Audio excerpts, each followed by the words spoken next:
near-death experiences. I swam varsity women's swim team. I was in the middle of a race. I don't see the pool. I feel the water. I don't see the pool anymore. I'm in this whiteness. I was standing before God, but my back was turned to him. And the voice was so unique. This is Touched by Heaven. Everyday encounters with God, those moments when heaven and earth collide.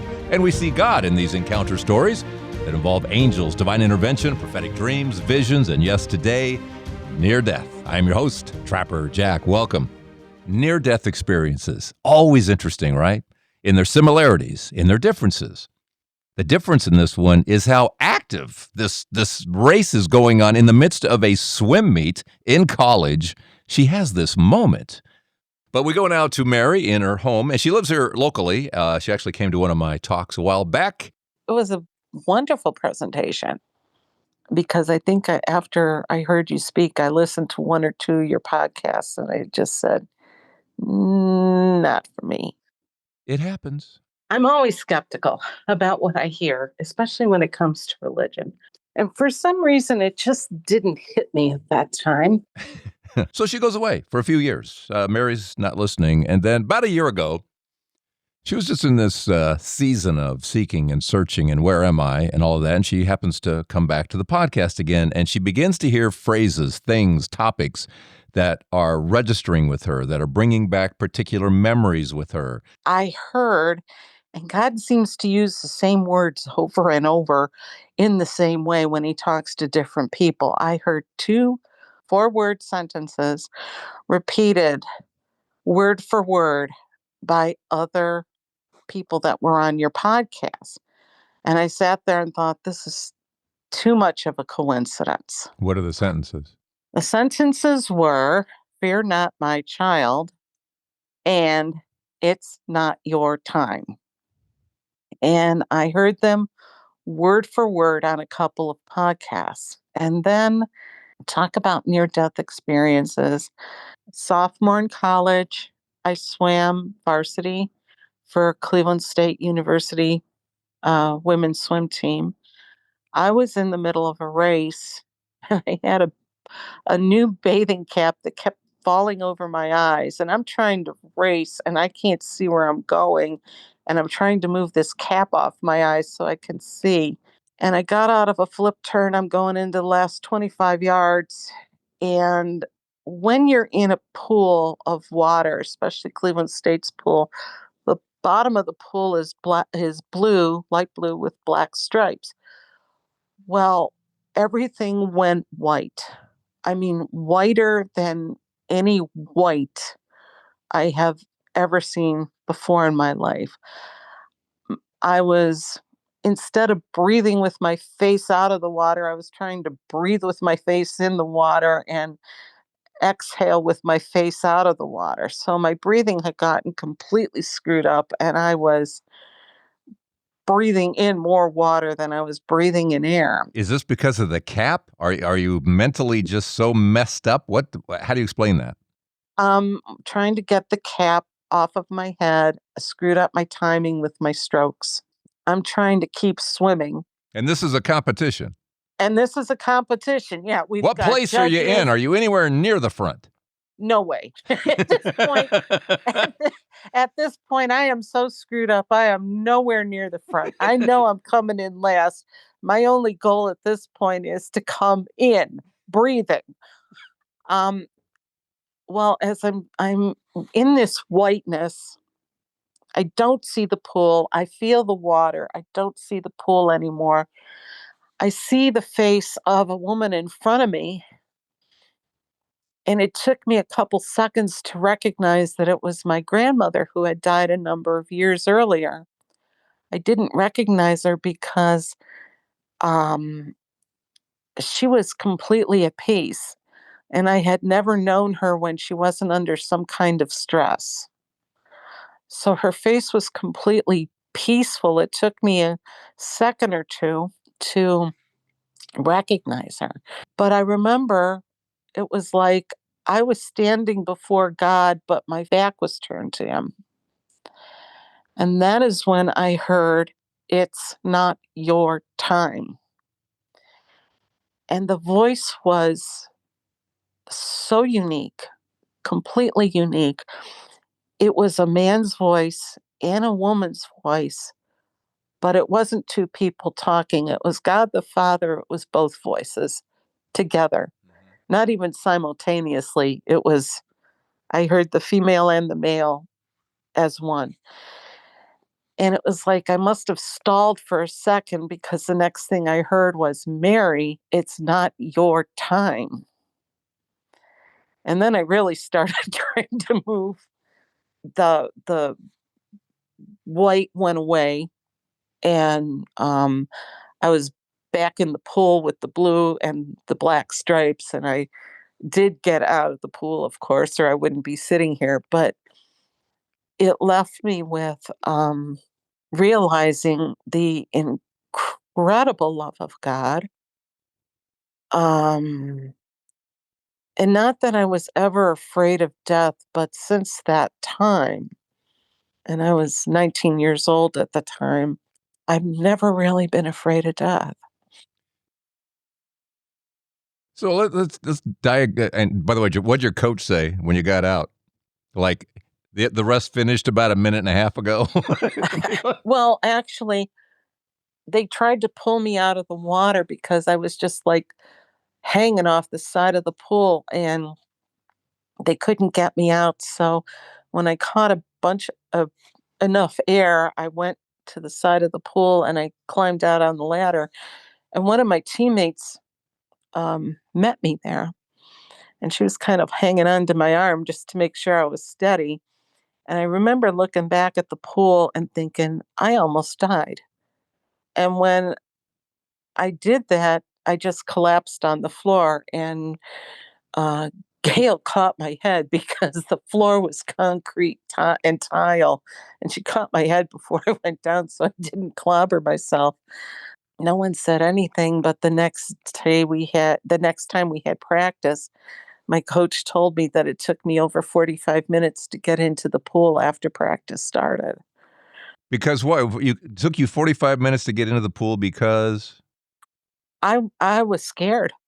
The Everything was just so fresh. It's like, do I really gonna get back in that pool and yeah. drown again or almost drown again? Wow.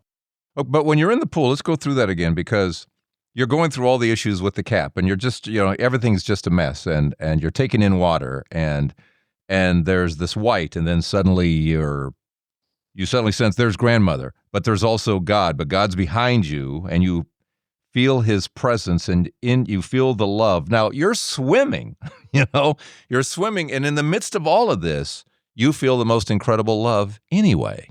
And you're hearing this voice, "Mary, it's not your time." Yes. Go Yes. into that because this is interesting because you're swimming and most people, when they have these experiences, obviously aren't flailing away, swimming. They're laying there at a car accident. You know what I mean? I mean, you're actually physically going through something, but at the same time feeling this in enormous love from God. The only thing I can think of is, God told me it wasn't my time, so it wasn't my time, so I had to keep trying. I had to keep moving. Isn't it funny though? You kept swimming. Well, yeah, I mean, obviously you sink if you don't. It's not like you're going to stand up and the water's going to be at your waist, right? No, no, I was in 20 feet of water. Yeah, yeah. Is that what those things are? 20 feet deep? We were under the 10-meter diving platform, Okay. and those things are the real high platforms. Right, right. Okay, so you can't just, and you're not just going to flip over on your back and go, "I think I'll just float here and be with God for a while." Well, no, for some odd reason, don't ask me why, but the thought kept going through my head, "Don't throw the race. Don't throw the race," because all I would have needed to do was just stop swimming, take a deep breath, and keep going. But I didn't want to throw the race. Wow. I mean, it's a moment in time. It's a flash. I know when you're outside time like this, it's hard to say that was 10 seconds or 30 seconds or what it was, but what was it to you? Well, judging how fast I usually swam, I would say it was about 45 to 50 seconds. That long. Yeah. And in the midst of all that, you feel this love. And that's, as everyone says in these moments, indescribable. Yeah, it was. Because we It feel the was. distortion here on this earth. We don't feel all that heavenly love. We don't feel that godly love because there's that distortion of the enemy gets in the way of all of that. But you got to feel it pure. Yeah, and it has never changed for me over the years. I mean, it put a desire in my heart to always make sure that, when I die, my goal is heaven. Yeah, some people aim for purgatory, shall we say. And if you miss, you're really messed up then. Aim for heaven. If you miss, you're still going to be all right. You know what I mean? Yeah. You're in the pipeline. You're in the pipeline. You say you Then still take that with you. I mean, do you still feel that? Can you get to that place again? not again. It's just like it's the memory in my head, Mm-hmm. and I know it was true. I remember um, telling my mother about it, and my mother was just, "Oh, you were hallucinating. You were nearly drowning. You were hallucinating. You should give up swimming."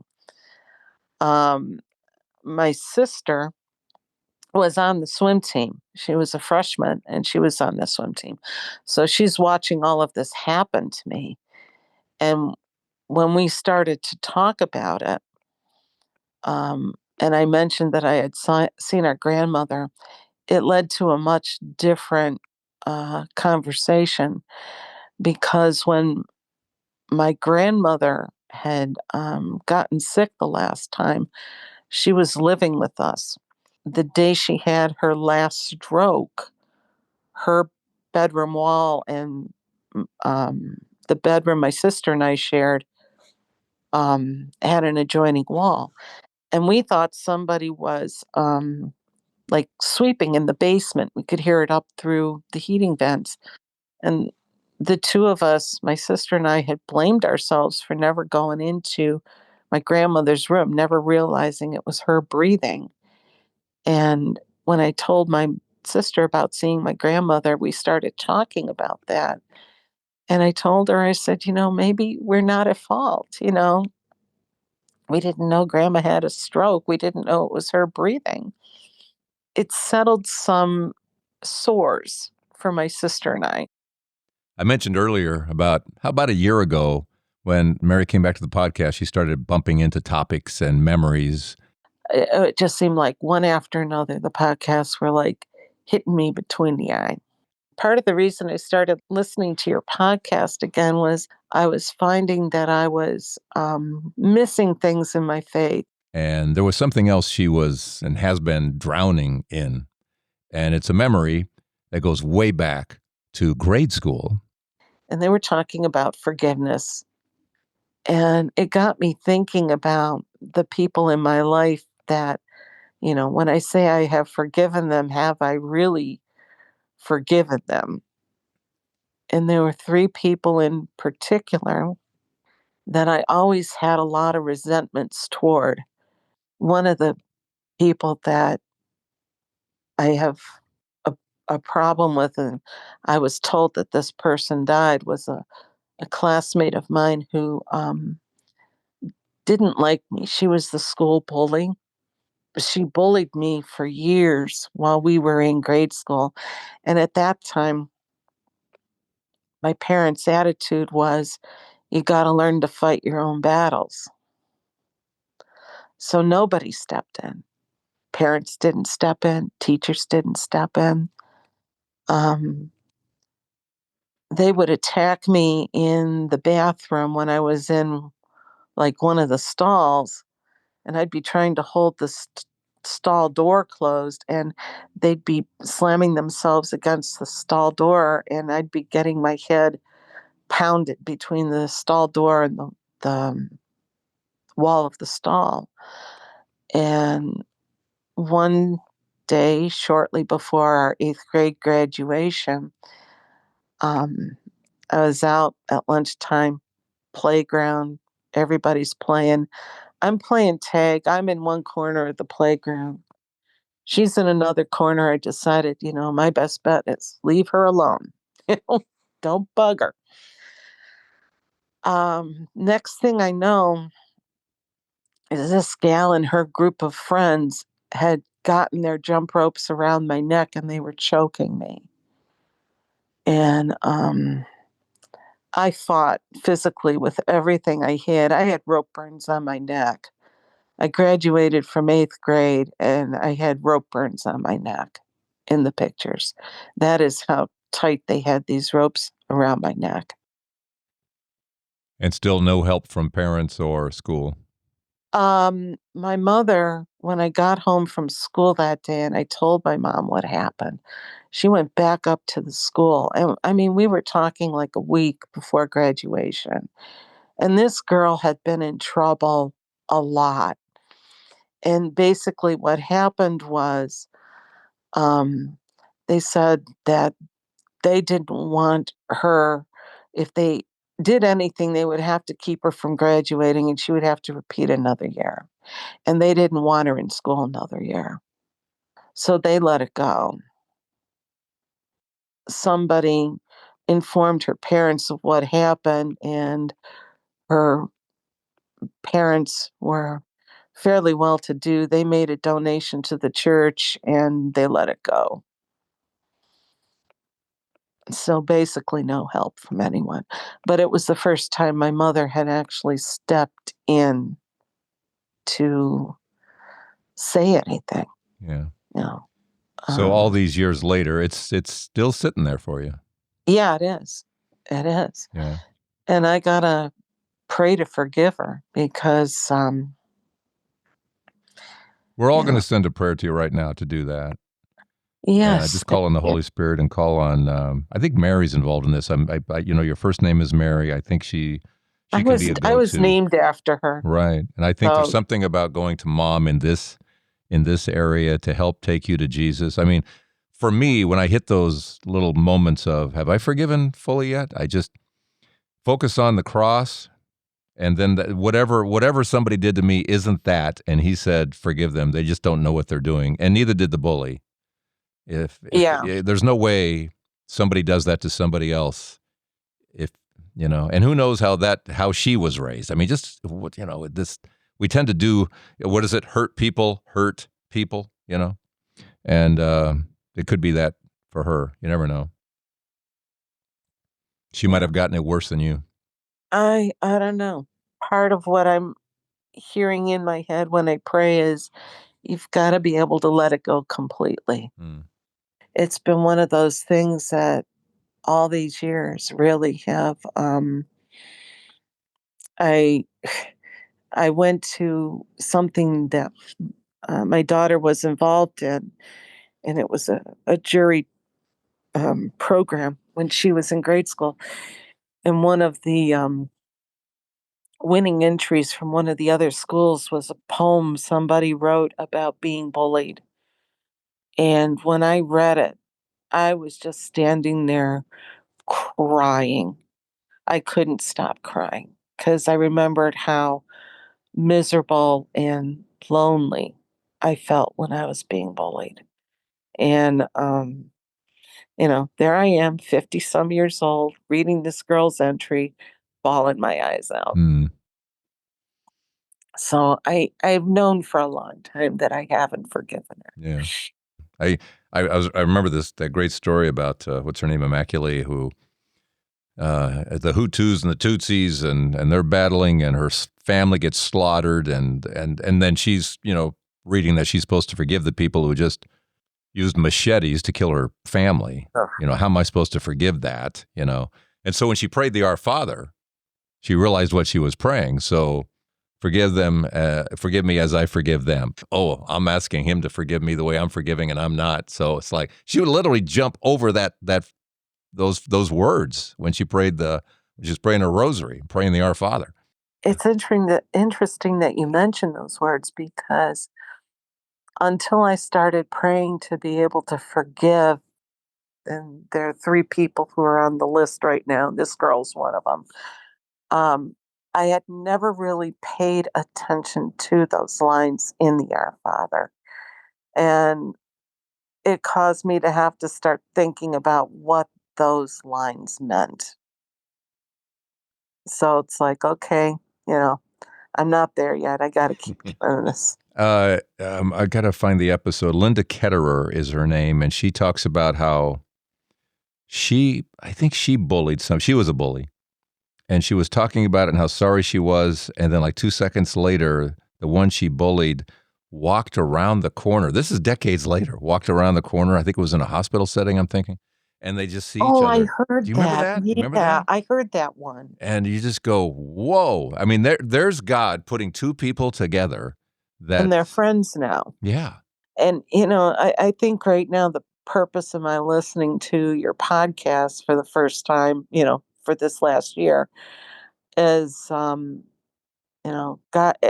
is showing me through these podcasts the places where I got to go to correct situations, you know, being able to forgive people. Let's pause right about here. More with Mary. Okay, we just covered forgiveness, forgiving others. What about when someone doesn't forgive you? What about when they just won't let go of that thing you did or what they perceive you did? That's coming up. Also, something about Mary's husband as he died or seemed to be dying on their honeymoon. That's coming up here on Touched by Heaven. Quick Patreon shout out. Thanks, Tracy. Tracy McKellar. Thank you so much, Tracy, for being a part of our Patreon family. Make this go week to week. I tell you, need your stories. And yes, we need your financial support as well. If you believe that these stories can help people in their faith, or like in Mary's case here, coming back and finding her life is wrapped in these stories. These stories are wrapped in all of our lives, aren't they? Then thank you so much for your support coming here to this episode 408 here at touchedbyheaven.net. Click your way through or go to patreon.com and search for Trapper Jack. All right, now we're going to get back to Mary, who, by the way, is not alone. Let me play for you how our conversation started, okay? Just because she's at home, and then In my house, if you hear a commotion, it's because there are 3 dogs in here. oh, And they were all very, very quiet. And then you got on the Zoom meeting, and now all of a sudden we have activity. Listen. Nala. and now we're going to break into song. You ain't nothing but a hound dog. No. Oh, no. Here come the other 2. Oh, great. Well, would they like to sing a song? Would they like to say something? Oh, sweetie pie, get out of my coffee. Do they normally like coffee? This one does. Does it prefer cream, sugar? Yeah. Anything we got. Sometimes during Lent, they give that part up. No, it is Lent. She hasn't. Okay. All right, continue, please. What's next is what happens when someone isn't forgiving you. What do you do with that? Once again, we're talking to Mary here on Touched by Heaven, everyday encounters with God. I have a cousin who got very mad at me almost 2 years ago. She hasn't spoken to me in 2 years. And it was over politics. Last week, I was listening to a podcast, and I don't know if it was a current one or if it was one of the older ones, where this guy had been blamed for a number of things he never did, and he never got a chance to explain himself to the people who accused him. And that's what happened to me. My cousin got mad at me over something I said. I called her up just to talk to her, and eh, she just ranted and raved about how I had hurt her, and she never wanted to talk to me again. And she hung up the phone. Um, didn't even get a chance to apologize, didn't know what she was talking about. It took me 3 or 4 days to figure out where this came from. I sent her an email. I have since apologized to her, but you know, she still has blocked my phone number from her phone. She doesn't answer my emails. I've sent her cards, like Christmas and birthday cards and stuff like that. I don't hear from her. And I just find myself going, she said she never wanted me to talk to her again. And that's been very hard. And I got to find a way to forgive her too and let For it not go. forgiving you. Yeah, for I got to let it go. And I Yeah. got to let it go without saying anything. And Yeah. You know, I had a little insight on that a while back. I said something that afterwards I thought I shouldn't have said that to somebody, and I apologize. I apologize to somebody, and but it bothered me. But I thought, I said I'm sorry. You know, I know the next step to that actually is please forgive me. You're supposed to say that too. You know, but bottom line, if at least if you apologize, say you're sorry for something that you've done something wrong, overstepped whatever boundaries, and I just thought, so I thought, okay. So the next morning I wake up and I said to God as I'm laying there, because I always like to get in touch there first, and I said, I apologized, but I never said I'm sorry to you because I offended somebody, one of your children. So I said, I apologize to you, God. And it was strange. It was so interesting because I was during the time of making these podcast episodes, and suddenly I got whatever the next number was of the podcast. Maybe it was 278, and after, whatever it was, I got that number. I got that number in an image. I saw the number, and then I heard music playing in my head, which had to do with how I was being directed to the topic of that week's episode. It's like, this is the story, but this is how you're going to set it up. So I get music that plays in my head I've talked about before. So I was getting the next episode and the music that would help me put it together. And I'm going, wait, what, why? And I realized that's how quickly he forgave me. So, and the message to me was, you said you were sorry to that person. It's up to them now to either accept that or deny that. That has nothing to do with you anymore. You have done your part. You have said, I'm sorry. Because this person can have you hanging out there forever because she won't talk to you. And it's not your issue. I mean, to reach out now and then and to say, hey, I'm still here. that's exactly what my priest told me. Yeah. You've done your part. And then God, so quickly, as soon as I said, I'm sorry, he's showing me how we are to forgive. Somebody said they're sorry. I'm on to the next thing. All right, let's get up and go. Forgive and forget. Here we go. And it's funny. I said to God in the moment, I don't know if I can do that fast. I'm still kind of thinking about, what I said last. And he's like, no, I'm good. He's showing me how to forgive. When I have an issue with somebody, and if somebody says they're sorry, or even if they don't say, I'm sorry, I'm still supposed to forgive them. It's like, okay, move on. Here we go. Doesn't mean you want to hang out with them all the time. Doesn't mean that you're now the best friends. No, it doesn't mean any of that. It just means you're supposed to take care of that sentence in the Our Father. Forgive them, forgive me as I forgive them. All right, I've forgiven. And that's the way God forgives. That fast. It stunned me. It stunned me how quickly he forgives. Because that's who he is. He is love. He is mercy. And that's what he's teaching us to do, to be the same thing. So, Mary? Well, yes, you're right. And it's hard. It's hard because this particular cousin, she was the first grandchild. I was the second grandchild. We knew each other before our sisters were born. We were in each other's wedding parties. We've been close for years. And to have this happen really, Yeah. really I know. hurt. It just sits in there in the pit. I get you. I know. Where else do you want to go here? Well, my husband, he nearly died on our honeymoon. He bled from the intestines, and he got one of his bouts while we were on our honeymoon, and I had to take him to the hospital. We were in Williamsburg, Virginia, and it was hot. I'm in the emergency room, and I've been like really sweating out of nerves, out of heat. He's in the emergency room. I'm trying to answer the doctors about what's going on. We've been married a whole 5 days. He's starting to become very delirious. He looked at me and he goes, "Why are you here?" And I said, "I'm your wife. We're on our honeymoon." And he looked at me and he said, "I'm not married." I was just like, okay. And he was getting worse by the second. And I'm just praying in my head, okay, God, every couple has work to do for God. But if Ed dies, how are we going to do any work for you? There were several things that happened at once. First of all, there was nobody around me.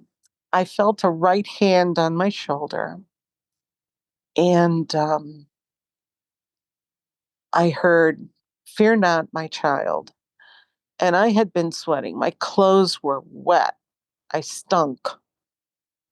Um, my clothes were instantly dry and no sweat smell. I didn't smell. It was like I'd taken a bath. I'm just standing there and I turned behind me and there was nobody behind me. And I'm going, okay, God, whatever you say. you know. Well, my husband lived and we did end up being married for 27 years. He passed 16 years ago. Yeah.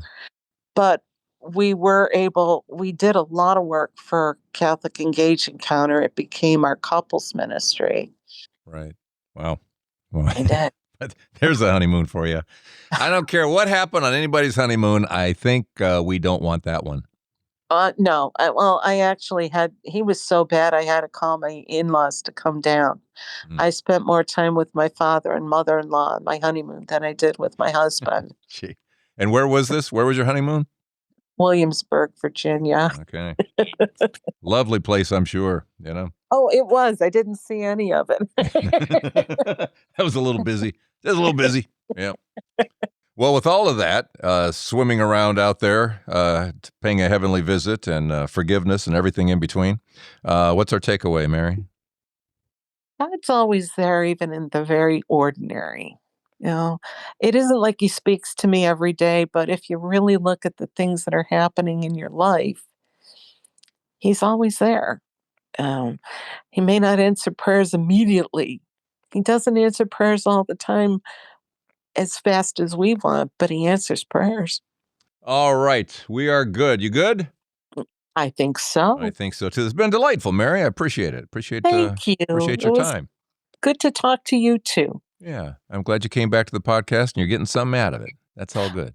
I listen to it almost every day because you got a lot of podcasts I haven't heard, so I got to go through the library. All right. Thanks again, Mary.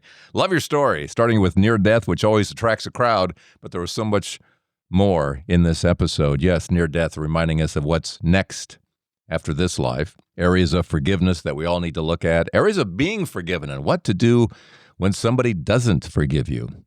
Or wrapping up there with a little hand on the shoulder, and then being fresh as a daisy, just to say I'm here, All great stuff. Thanks again, Mary. So what's your story? Let me know here at touchedbyheaven.net. Thank you so much. Thanks for your ratings and reviews. We appreciate that. Thanks, of course, for any financial support you want to give us through patreon.com. And I'll see you next week here at Touched by Heaven. Everyday encounters with God. I'm Trapper Jack, reminding you to tell me your story in any way you would like to. Listen. Now,